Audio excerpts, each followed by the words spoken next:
Hello, I'm Charlie Webster. Happy International Women's Day. I'm going to raise my hand because the theme this year is choose to challenge. So I choose to challenge any gender bias and discrimination and negative attitudes around gender.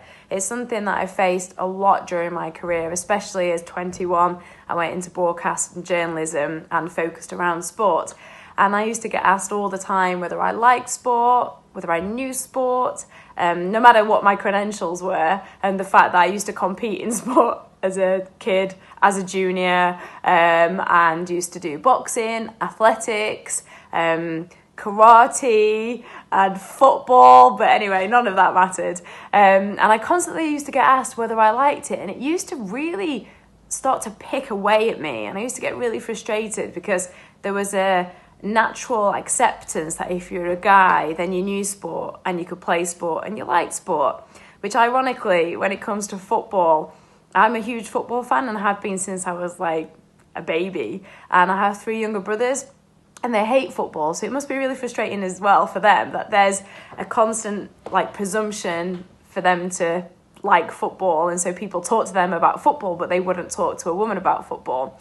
And then, there's so many things that I could tell you about, but that's something that's been really common throughout my career. And I also remember when I used to work for a particular network and I got told I wore my hair up, like in a ponytail when I was on air, and I got told to take it down and to never wear my hair in a ponytail because I should look more ladylike, and that means wearing my hair down. And then I also used to sometimes run, well, quite a lot. I used to run and cycle into work when I worked for this network. And the boss at the time used to pick on me for turning up in my training clothes and used to say to me that I need to turn up and look more like a woman should. And of course, I used to carry on doing that. And I used to carry on running and cycling to work, which has so many benefits. And ironically, I was working for a sports network. So you think that they'd actually like uplift that and encourage that, because with the guys they did, but with me, they didn't. But I think my favourite time that I've challenged gender bias in that sense is when I went to speak to somebody who was the boss of a network and said that I'd really like to get into boxing broadcast and presentation. At the time, I was doing really well, presenting lots of different sports, and it was something that I wanted to do from a very young age.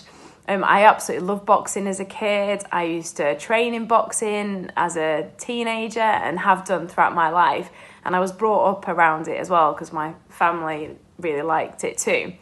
And I could just imagine myself like being ringside with a microphone in my hand. But at the time, there was no women on the presentation team. And I got told that the world wasn't ready for a woman to work in boxing. And I remember walking out of his office and I was like, oh my gosh, like my head was about to explode. But saying that to me was almost like putting a red rag to a bull, because I was like, right, this is not going to happen. I'm going to challenge this.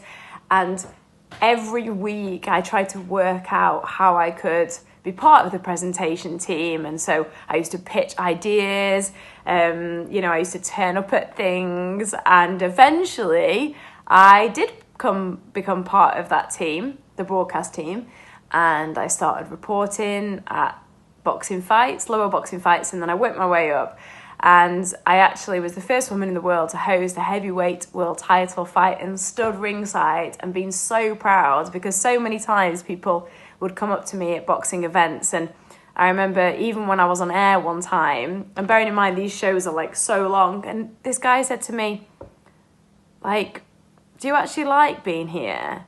Do you actually? And I was like, what a weird question. Do you actually like boxing? It's just such a weird question that you'd never ask a male. Anyway, I think that was a really proud moment of mine because I was directly told that a woman wasn't ready for that world.